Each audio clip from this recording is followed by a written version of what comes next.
All right, everybody, welcome to the wonderful episode 14 of Community Pulse. I'm PJ Haggerty at Asplenic on Twitter. I'm Mary Thingvall at Mary_Grace on Twitter. I'm Jason Hand at Jason Hand on Twitter. And we're here to talk about how to start new communities. We have two guests, Eamon, Leonard, and Kim Bannerman. Why don't you guys introduce yourselves? After you, Kim. It's Kim, not Kimberly. Oh my God. I'm Kim. Let's see, what about me? You totally threw me off calling me Kimberly. That was my goal. I know. So what I always say is I started getting involved in community back in the mid-2000s when people were still freaking out about the Y2K bubble and, the crash and everything. But my mom reminds me that, no, you've actually been doing community since you were little. I used to welcome new neighbors into the neighborhood. We had this whole little kid posse, and we would always want to make them feel like they were welcome. So Nice. Awesome. I'm going with the mom thing. I've been working in tech for about 20 years, various agencies and dev shops over the years, and about 10 years ago started working for myself as a freelancer, and that developed into a small dev shop, and then did some product and sold some stuff to a company that PJ used to work for in San Francisco, and that's how we met each other. And my role there was community outreach as well as VP of engineering, and similar to Kim, community is something that has been a part of my life since I was very little, and it is like we talk about tech community, but really it's about people. And so my job today is I started something new called Cohort, and we help you find the people you need through the people you already know and trust. So the community aspect of that as well, but it's data driven because data is so hot right now. So yeah. All right, so you've both been involved in community for a long time, long before the tech community. So I guess the first thing to me, as far as community goes, is it's always about membership, and whether you start off by being a member of a community or by starting a community and finding members. And that really deals with people who are thinking the same way you are. So how do you find like-minded people? How do you, it's not, you don't wear, it's not like, I like everybody who wears red shirts. That's I've something just on that straight away. And this is one of the biggest confusions and misuses of the word community I see out there. A community isn't a list of people, or isn't a group of people with something in common, like a shared interest. That is just a group of people with a shared interest. Community is when that group of people tries to be something more by working together, and there is a common understanding that you, because you're in it together and you're trying to achieve something more, that everybody has to step up to the plate sooner or later. You have to give before you can take, and healthy communities are ones where more people are giving than taking. So simply having something in common with a group of people isn't a community. That's just a group of people with something in common. That's how I feel anyway. I don't know about you guys. Yeah, I've always told people something similar, that it's a little bit more than just a bunch of people getting together that have a common interest. It's more of a living, breathing organism that just sort of changes over time and has different priorities and how they go about them, but they're just a sort of this big internal feedback loop that's always sort of paying attention to what's going on and then changing course in some interesting way. Yeah, that changing course thing is interesting because you take any group of people together, and this isn't just about communities. This works. You'll see this at play in companies, from like a 3-person startup to a 30,000 person corporation, where culture is a part of it, and culture is like a key driver of community, regardless of the context. And when we talk about communities in the context of tech, we very specifically mean open source communities, or communities of people who are trying to develop around something related to open source. In the context of where corporations intersect with that is like, we're trying to sell into those communities. That's the message in the back of our minds, but we're also, how can we help you be successful? When it comes to, this is where I say fuck, because I lost my train of thought. What was the last thing you said, Jason? Well, I was just pointing out that it's sort of a living, breathing kind of. Oh yeah. I got it. So culture, right? Culture in communities is a key thing. Culture will happen when a group of people come together, and even if they don't do anything, culture exists. With every person that you add to it, culture becomes more complex, and it's up to the owners or the active participants in that group to improve, maintain, grow that culture in a positive way if they want to have a positive, healthy, functioning community. And like when you say it's living, breathing, it absolutely is. Every person that comes in, every person that is removed or removes himself, they impact negatively or positively, for better or worse, the culture of that community. And so this is one of the defining traits of how you know it's a community. Communities are self-policing, and they have to be for a reason, because it's a survival mechanism. Without the self-policing mechanism, that's focused on a healthy, positive, contributing culture. I would say communities, regardless of the context, are probably doomed to fail. Kim, it's interesting that you said earlier on that you, when you were a kid, you'd welcome people into the neighborhood. Like right there, that's like one of the most fundamental parts of healthy, functioning communities, that you have somebody who steps up, and any new member that comes in, they're kind of ushered in and they're kind of introduced around the place. And you may not have actually physically been taking them by the hand and introducing them to their neighbors, because that'd be weird, a kid doing that to like some family that's just moved in from. But it is a nice idea, but it is a key ingredient to like a healthy foundation to community, that someone will take it upon themselves to introduce people around and make them feel at home, make them feel welcomed, make them feel like they're in an inclusive space. So obviously sorry, I'm going to jump in there for a second. No, it's good. I'm glad somebody are... was writing on it, as you guys are just sitting in the back seat. I'm like, somebody's got to jump in here. You were right, PJ. He'll just keep going. I told you. It's true. So obviously when it's people moving into a new neighborhood, right? Like there's an entry point. There's an obvious way that like, hey, that's a new person, someone who's new to the community. But unfortunately, that doesn't always happen that way for us in the tech industry. Right. So, Kim, how do you suggest we find those like-minded people?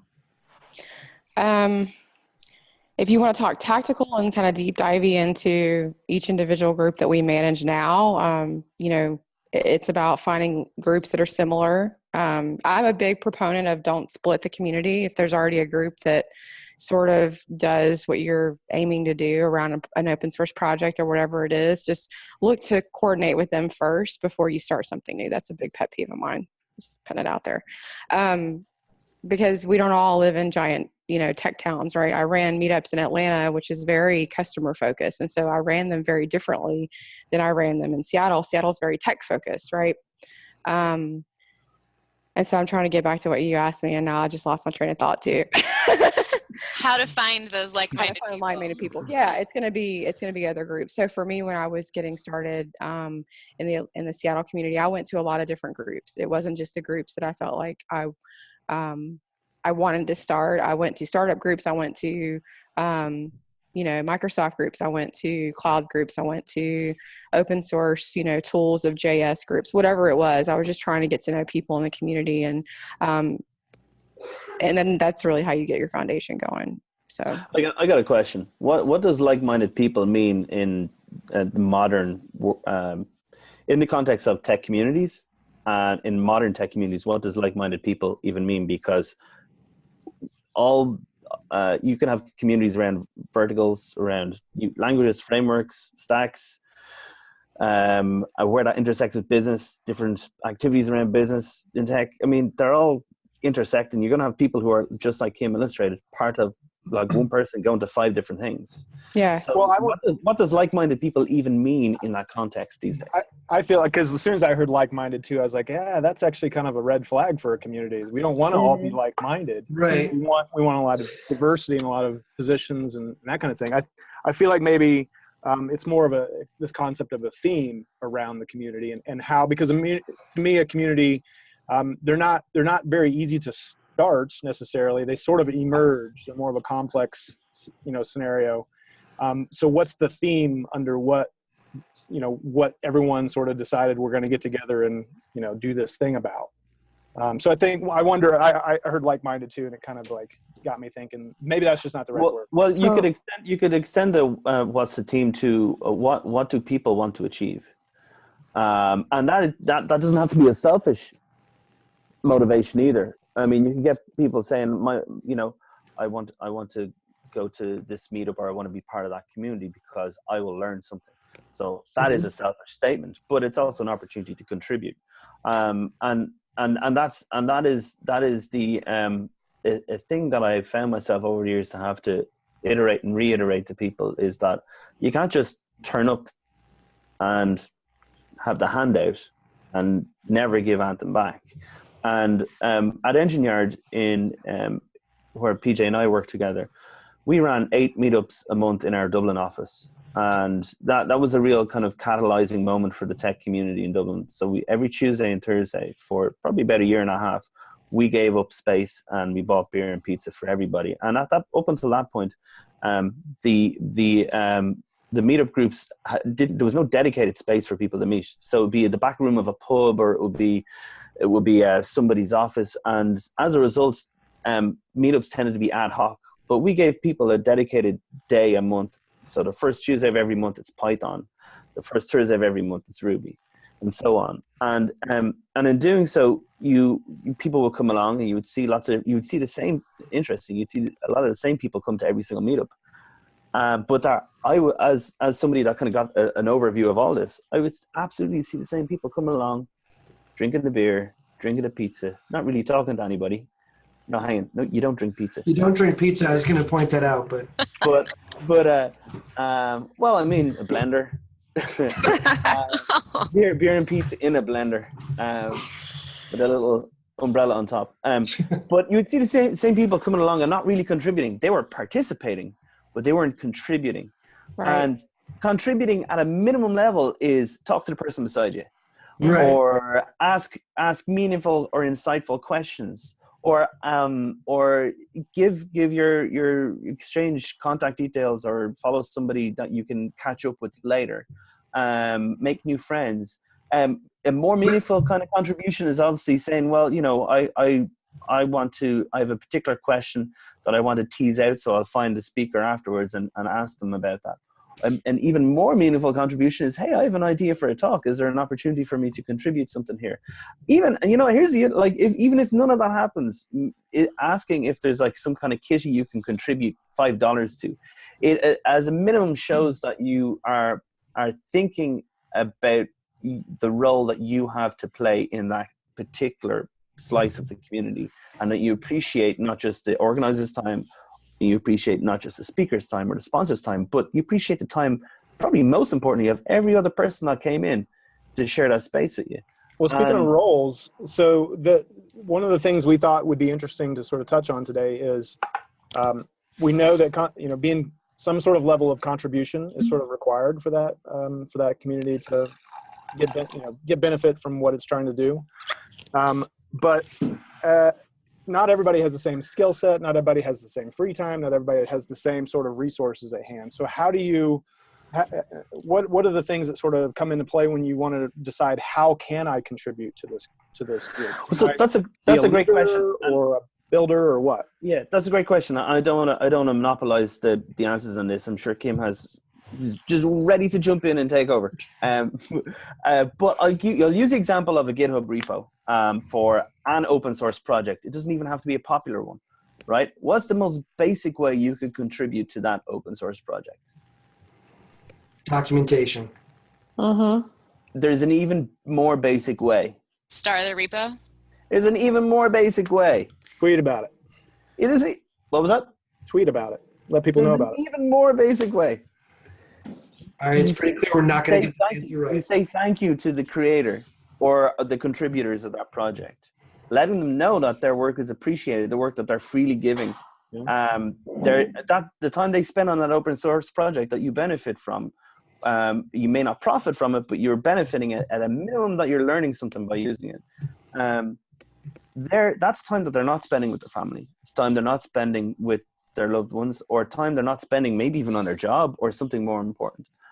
So you can't take and not give, and you've no idea the impact a simple thank you, if it's a retweet with a thank you, even better, or some other kind of like broader network connected share. But you've no idea the impact that just a gesture of thanks can have on somebody who has freely taken time away from some other part of their life to give to this thing that you're using. Because at the end of the day, there's only so many seconds left in each of our lives.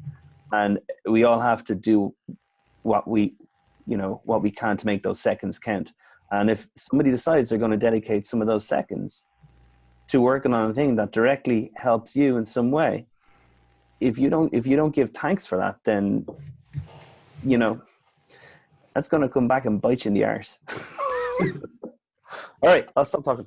Eamon, can you send me a bottle of whatever that is you're drinking? This is 2001 Celtic cask. It is a 12-year-old Irish whiskey. It's okay. Awesome. Good stuff. Awesome.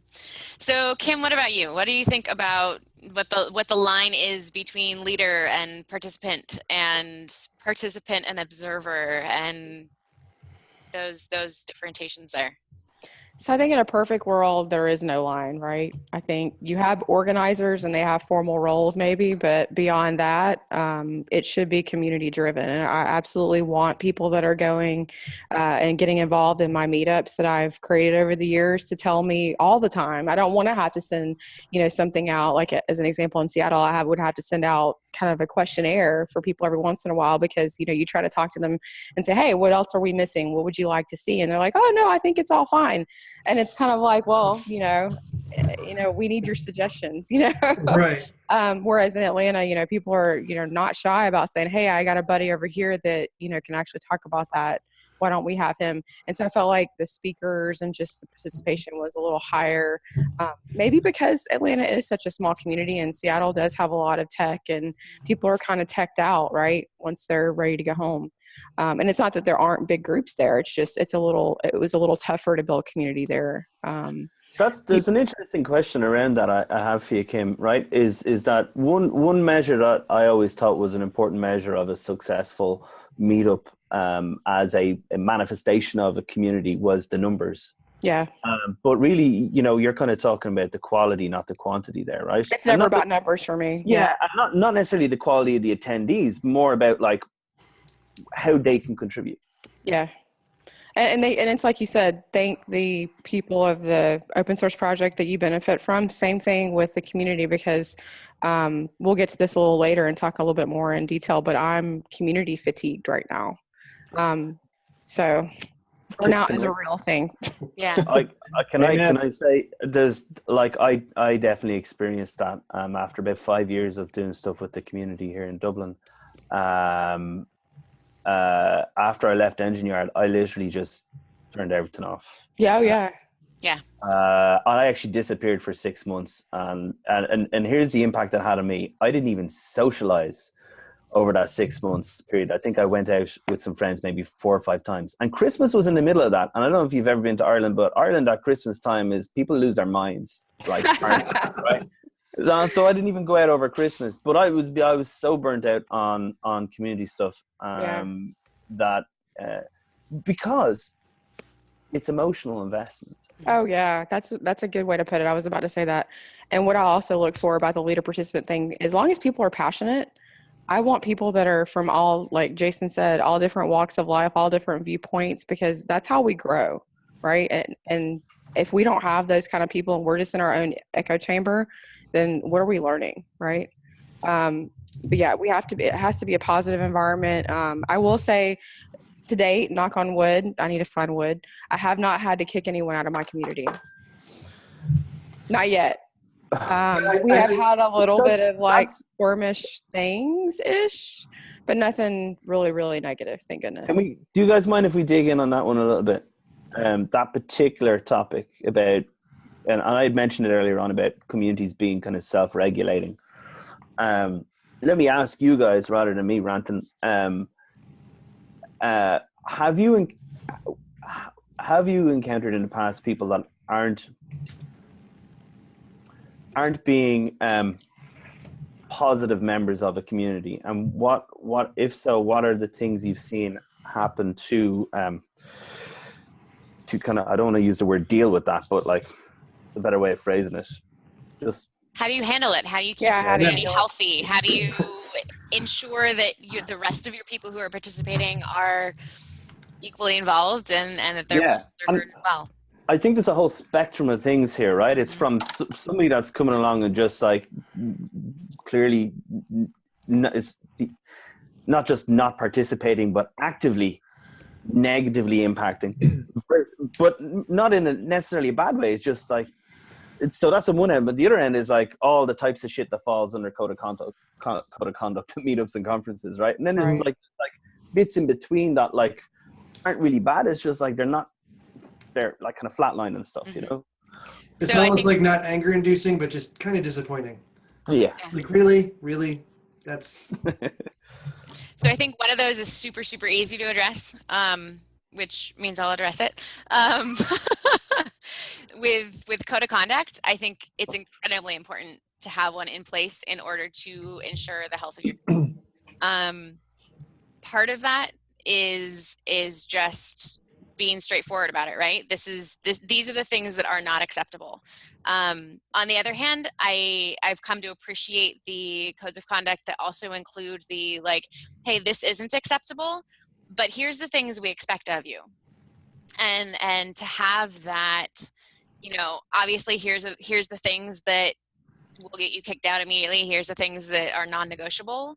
But like, for those of us who would never even consider doing most of those things, okay, what are the things that I can contribute? What are the expectations? And so almost rather than a code of conduct, a community expectations. I like that. Here's, you know, be welcoming, be friendly. Yeah. If you be like him. Exactly. Well, and most of this stuff is all kind of unspoken anyway. This is part of the the emergent behavior of a you know, a group. It just that this is we're very empathetic people. We know when something's not right. Yeah. We want to, you know, make a hard stop. Okay, let's make sure we're all clear on what we are trying to do here and how we're going to do it, and then let's make sure everybody gets heard, and then, you know, let's right. So that's definitely the emergent behavior. Yeah, that's definitely the emergent behavior of the group. But what if a group has been established already and you're new to that? So it's going a couple of years and you weren't there when all these norms were solidified. Mm-hmm. Like there has to be there doesn't have to be, but maybe it's better to have an overt, explicit communication on it at the beginning of every gathering or communication. I think that's only Jason. Yeah, I think that's only a part of it, though. I think that, you know, just coming up every meetup or every conference and saying, hey, you know, we've got a code of conduct, just a reminder, take a look at that. I mean, I've done that a million times, and, you know, I've posted the code of conduct, I've edited code of conducts, and that's great. But at the same time, like, a lot of people don't read them, they don't look at them. I think the other thing is the community, not just the person up on stage being, you know, the host or the organizer or what have you. It's not just a matter of that one person doing it. The community actually has to enforce these things. So whether it's directly where some, you know, not necessarily the organizer, but someone else is just like, listen, that's not cool. They said we have a code of conduct. We do. I will take you up on this. Let's go talk about this outside. Or, you know, them coming to the organizer and saying, listen, somebody did something off color. Please deal with this. Like it has to continue to be that. If it's somebody new, like it's kind of the organizer or the community's job to inform them. Like, listen, I know dude said there's a code of conduct. I'm sure you know what that means, but just so you know, like, you know, we're all kind of cool with this and this, but not necessarily this. Like, it's kind of like, you know, when you were 9 or 10 and you started with your group of middle school or high school friends, secondary school friends, whatever. Like, there was that like awkward first couple of weeks. Like, where's the line? Where do I cross it? No, I never experienced that in secondary school. Sorry. I think part of that too, you know, beyond just the code of conduct violations, it plays into the like, the folks you were talking about earlier, Eamon, that you were seeing a lot of people around the meetup that were there on a regular basis but weren't participating. Like, you find those people, you keep an eye out for those people, and I think it's our responsibility as leaders or community builders to do that. You see those people and you go up to them and say, hey, I noticed you're here a lot. Would you like to help us out in this way? Or would you mind doing this thing for us next time? Because sometimes you've got people who will be there, will be participating, will be interested in it, but either don't know how to volunteer or choose not to step up. And I think if it's a choice on their part, they're choosing to not step up, that might change their mind. You approaching them might change their mind. And if they're too shy to step up, then it gives them opportunity for it. But either way, it points out to them, hey, people know that I'm here all the time and they want me to actively be more involved. So I think setting that precedent can help sometimes too. This is a really, really good point. And it's so subtle that I think it's easy to miss it. The reasons for somebody to not participate, let's assume they're genuine. Let's assume it might be related to like anxiety or something personal to them. Maybe it's that they just socially have never been in a situation where they understand intuitively how communities are supposed to work, right? Like not everybody has the benefit of growing up in a community with strong leadership where examples are set, like real world, neighborhood communities where it's obvious by observation, and anybody that has kids or interacts with kids knows how much kids pay attention to stuff, even when they really shouldn't. Not everybody has that opportunity to grow up with strong community leadership around them, and so if not this everyone has Kim in their neighborhood. Right on. Exactly. And we should get you a T-shirt which says, "Hi, I'm Kim from the neighborhood." I actually have a T-shirt that says "Leave it better than you found it." Nice. And it's actually a National Parks T-shirt, which, funny enough, now I'm going to wear all the time. But Yeah. for me, Kind it's of poignant. try not to get too Gonna political. leave But United States better than you found it. A message. exactly. Race. There you go. Dear So now Doc. I'm wearing that shirt every single week now. I'm telling you.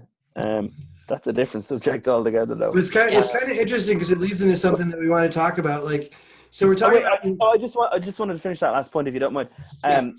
I'm sorry. I'm really conscious of time as well. The point about approaching the person is when you approach somebody who you think maybe has been taken a little bit and not giving as much.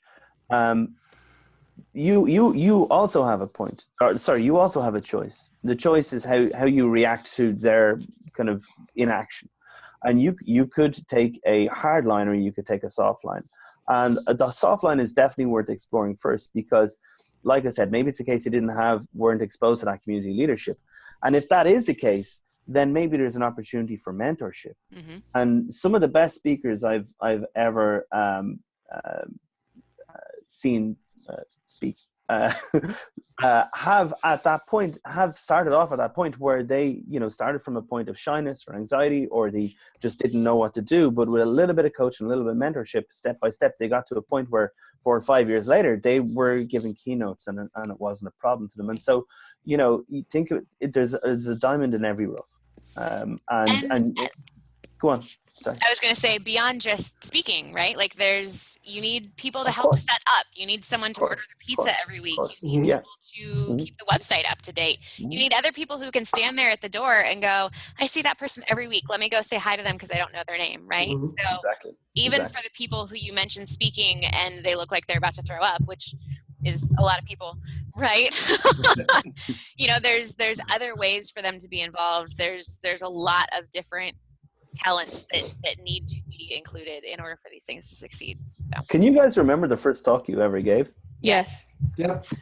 What? All right, just number size. What was it? 1,700 people. Wow, that was your first talk. I could see why you felt a little bit sick. I mean, 1,700 is a lot of people just. Right. Here I go. And there was more streaming online. It was ridiculous. Oh my goodness. That is definitely appropriate. I didn't sleep the night before. So let's just remember Kim not dipping a toe, just dive right in. Yeah. Right off the that was thanks to our fearless leader, Jesse. Oh, okay. Yeah. Yes. It all makes sense now. Wow. Yeah. How did it go, Kim? Mine was about. No, wait, Kim. How did it go? Oh. How did it talk go? It went great. Everybody said that I killed it. My mom, I sent it to my parents. You know how your parents are always brutally honest with you sometimes. My mom's like, your voice was quivering, but by the end of it, you were fine. And I don't know what you were talking about because I don't understand technology, but I think you killed it. Great. That's Great. awesome. Well, how about you, Mary? Mine was probably 250 people. That was your first That's talk. still a really good talk. Jesus, that's huge. That's still huge. Yeah. I was terrified. How did that go? Sorry? How did that go? It went okay. I've learned I'm weird when it comes to speaking. Like, I'm super nervous beforehand, and I'm relatively nervous for the first 30 seconds that I'm on stage. But once I get into my talk, if I'm actually prepared, the talk goes fairly well, and then I sit down and all of the nerves come back. Mm-hmm. So, I'm relatively nervous before, and then afterward is actually far worse for me. So, do you consider yourself an introvert or an extrovert? Yes. Yeah.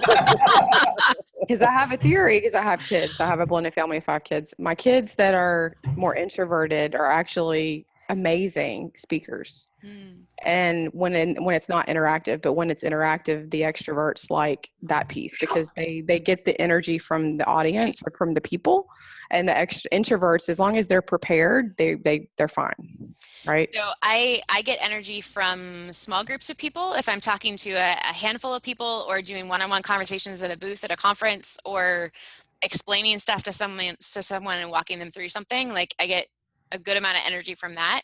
Mm-hmm. It's when I can't see the people, when I can't connect with them, that I struggle. Yeah. So see, for me, it's more a whole other episode. I'm all about the bigger the better. The bigger the crowd, the campier. Oh, we know, PJ. Yeah, I know. Good stuff. All right. So, couple last questions before we start wrapping this up.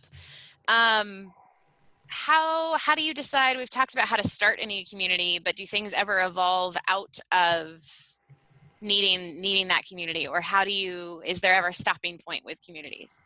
I'm there right now with the groups that I have, because it was started as such a niche type of meetup. We have considered renaming it or merging with a couple other different meetups, just because. Mostly because I've been running a lot of the back end, and for the ones in Seattle, I don't live in Seattle anymore. I live in LA area. So just getting people to help out as far as just logistics and things like that. If I'm not able to be there, you don't realize how much you're actually doing until you don't live in that city anymore, right? Yeah, once you can't physically be there, it becomes clear. And I will tell you this, and I will warn everyone, if you're starting a community or if you're volunteering, make sure that, I feel like for me, I need defined roles when it comes to organizing. I think it's important because everyone knows what they're responsible for. Otherwise, everyone just looks at each other like 5 different people and going, okay, well, who's going to do what? Right. So is there a stopping point, or is there a, I'm definitely at a crossroads. So I'm probably going to merge these groups with other groups at this point. And just because it is a niche, it's Cloud Foundry. And so I think that lends itself to, it's just one project. It can lend itself to Cloud Native and a bunch of other different topics that are happening right now that I think would serve it better. The way I've always thought about the whole thing is that much of what we do, much of our day-to-day business very much resembles just how we handle our relationships. It's just a relationship job. And while, the community itself can sort of change over time, and there's different technology and different things that people are interested in, and people kind of come and go, the people that you've built the strongest relationships, they're going to stick around with you for a long time in some capacity. Maybe your interests change, but it's just like a friend that you met in some snowboarding community, and then they moved across the country, but you still stay in touch with each other, and so it's the way that the relationships go. Absolutely. I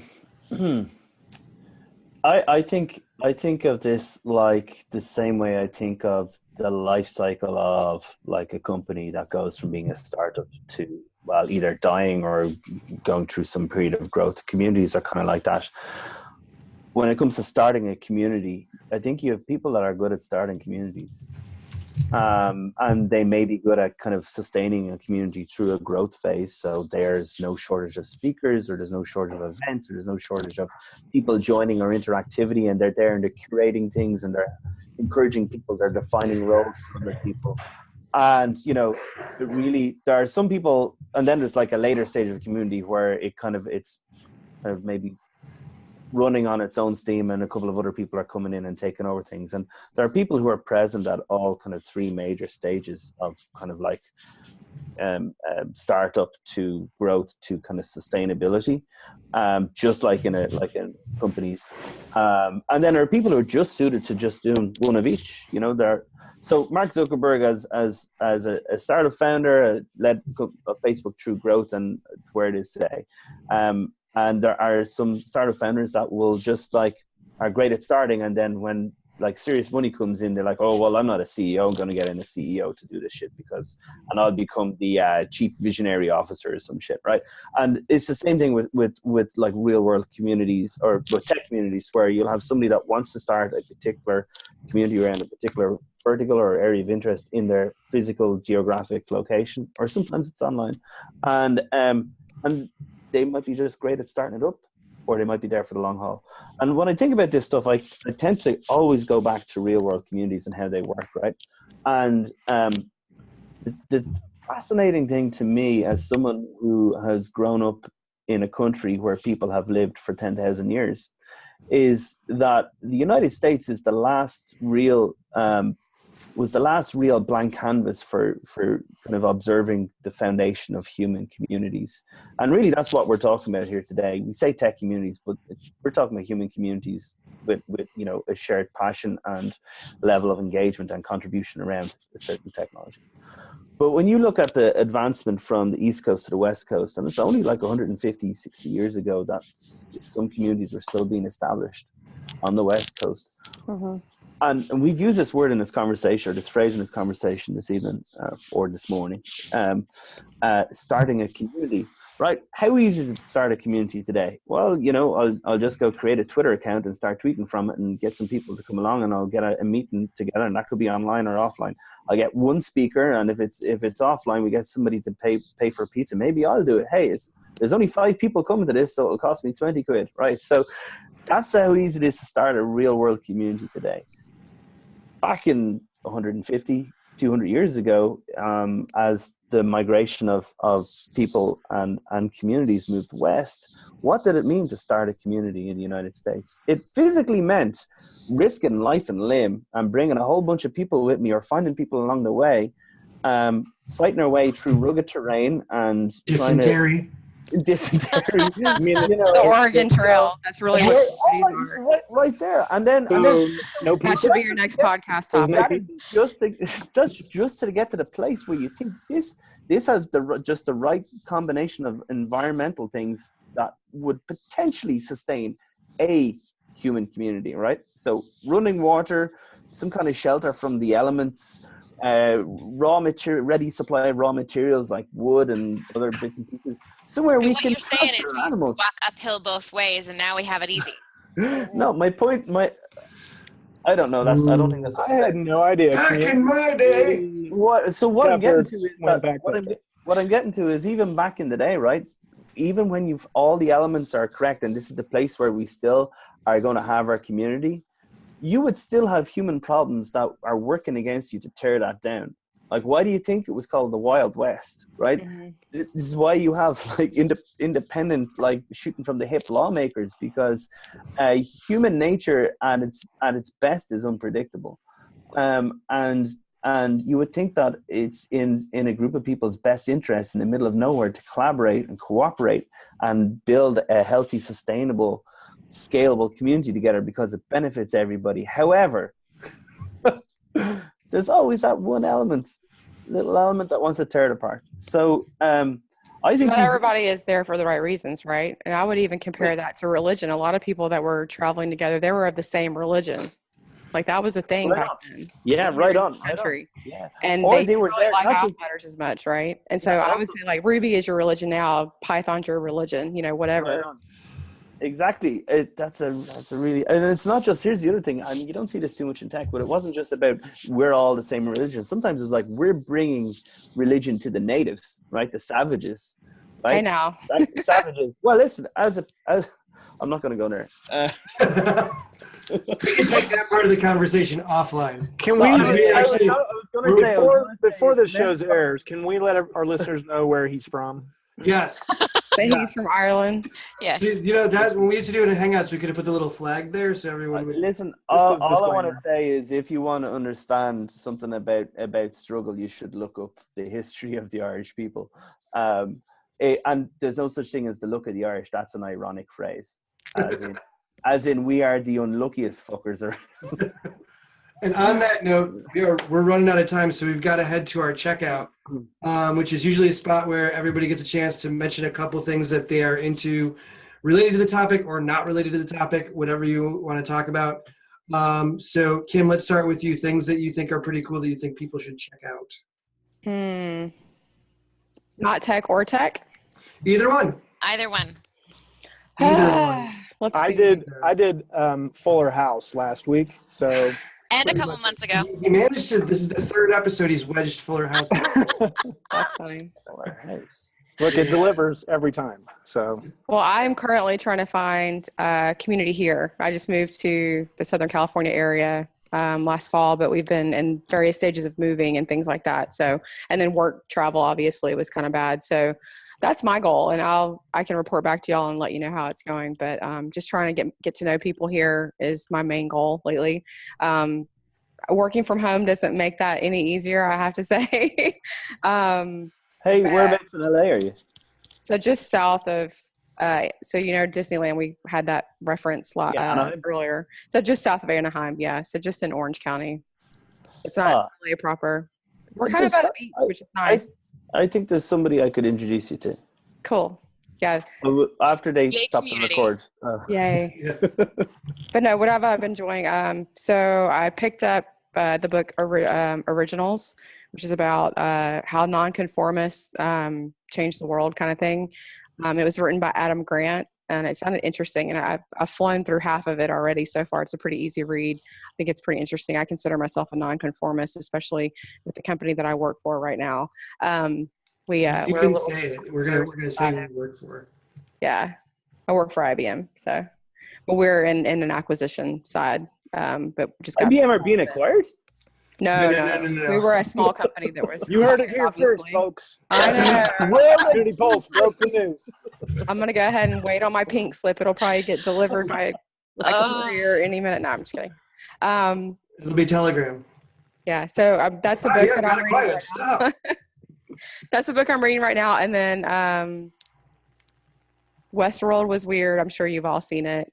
So yeah, I'm more into historical type of things. So I just started watching Z, The Beginning of Everything, which is about Zelda Fitzgerald. It's F. Scott Fitzgerald's wife who wrote The Great Gatsby. And so I knew a lot about their history, and they hung out with Hemingway and a bunch of crazy people from the jazz age. And I love that era. So that's kind of diving into that. But I'm also doing some research on like their lives right now, which is kind of like my own little book report. That's awesome. I'll have to check that out.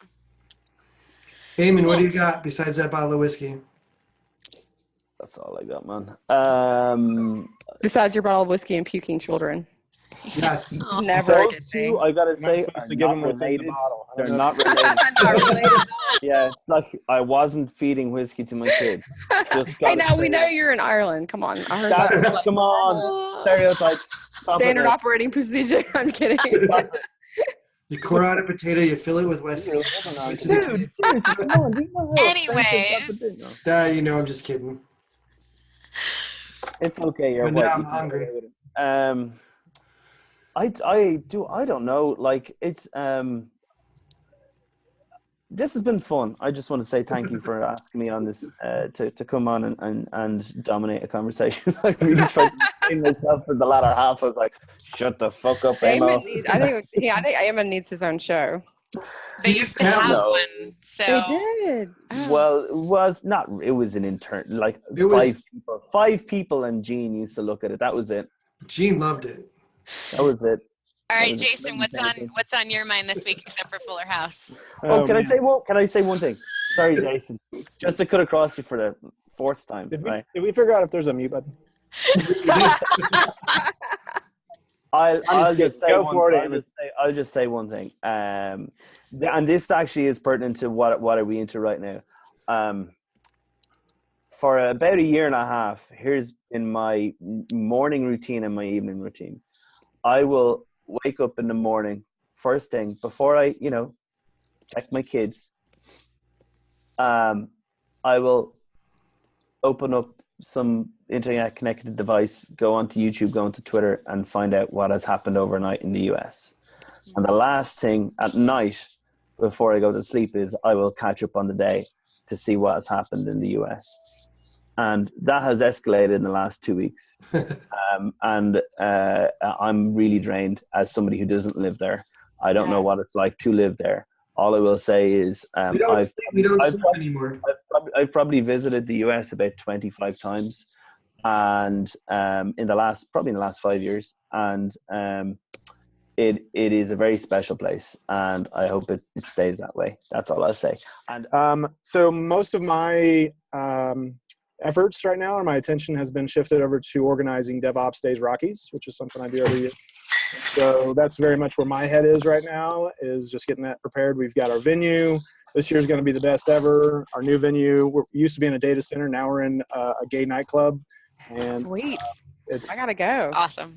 yeah, it's the artwork for our shirts, like all the stuff. It's just all coming together really cool. Tim, they're looking for Ignite speakers, actually. Yeah, They that's are? Sweet. another thing I was going to say. We're just looking for, we had a lot of talks already submitted, but we'd love to hear from more people. So DevOpsDaysRocks.org is the site. So go check that out. And then the other thing, it's a tool that I sort of subscribed to, I guess you'd call it, over the weekend, called Videos, VIDDYOZE. And I thought, basically, I wanted to try to make a little intro video for our YouTube version of this show, using our logo and just kind of come up with something really fun. And it was super easy, and it came out looking pretty good. So just a tool that I stumbled upon that I pulled out my wallet for. I thought I'd tell people about. Nice. Cool. And that's it. I'll go next. I've got a couple things. One is actually very related to the show. We just recently started using a company called Libsyn to help us out with getting content published. For those of you who've been listening for a while, you know that we had issues with our site a few months back, and we've been struggling to get it back up and running, and struggling to get the RSS feed for the episodes running again. And I think, fingers crossed, we're finally there. We're waiting on one last confirmation from iTunes, but I had a mentor and a good friend of mine, Nathan Harvey, pointed out a site called Libsyn. That basically you just upload your files there and hit a button, and it goes to all the places, and it's amazing and so easy, and I wish we'd found it a lot sooner. On the fun side of things, I am waiting for a delivery on Monday, but maybe today, from a company called Cohort.is. And if you haven't heard of them before, they do boxes of different things. So there's a maker box quarterly that someone curates, and it's someone from the maker community, which we got one of those a few months ago. This time I'm waiting for a literary box, which I'm super excited about. And they basically have authors with a brand new release, and the author annotates in the book. Oh, nice. Right. Cool. So you get that plus one of their other books plus another one of their favorite books. So I'm super, super excited to dive into that and have some new books to read in the near future.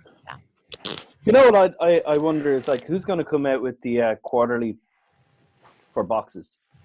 So you get like a box of boxes. I would not be surprised if that already existed. That's probably when they reach into the rope, they're just like, shit, we got more boxes. Oh, goodness. PJ, you're up. What about you? So my checkout, I had big news that I mentioned to you guys earlier. I have left the company that I used to be with. He got out. I left IBM, and I am now working for a company called logs.io. So it's really cool. It's Elk Stack as a service, and people should check that out. I would be remiss if I didn't mention that on the tech side. As far as the personal side, Let me just say, PJ, they are lucky to have you. I agree. I'll second that. Yeah, definitely. Yeah, it's really cool. I'm very excited about it. On the non-tech side, since it came up, something that I played in the past couple weeks, Oregon Trail, the card game. Oh. You should all get it. It's ridiculous. We got it out. Did you die of dysentery? I did. And it was so good. I laughed for like 10 I thought you'd like trimmed your beard, but it was dysentery. No, it's the dysentery. It's the dysentery. Don't do that. Don't do that. I'm looking that up right now, by the way. Yeah, it's not expensive. I think it was like $15-20 or something like that. Cool. My kids were hysterical at the fact that like some of the cards say press spacebar. Like, this is absolutely amazing. It's just like the game. So it's a lot of fun. It's like team, family, like group fun. You play with 4 to 6 people, and it's a good time. So that's my checkout for this week. Cool. And on that note, I think we are done with this episode. Although, as always, there's plenty more to talk about, so we might have you back another time. But thanks for coming today. We really appreciate you being on the show. Do we have to hang up right now? No, Soon. but we're gonna stop the video though. All right, okay. Without further ado, I'd like to keep talking to you guys if that's possible. I'm Mary Thingvall. I'm at Mary_Grace on Twitter. I'm PJ Haggerty at Esplenic on Twitter. Jason is muted. I always do this. I think I'm being helpful, and then I ruin it at the end. And I'm Jason Hand at Jason Hand on Twitter. All right. Thanks so much for joining us today. We'll catch you on the next episode.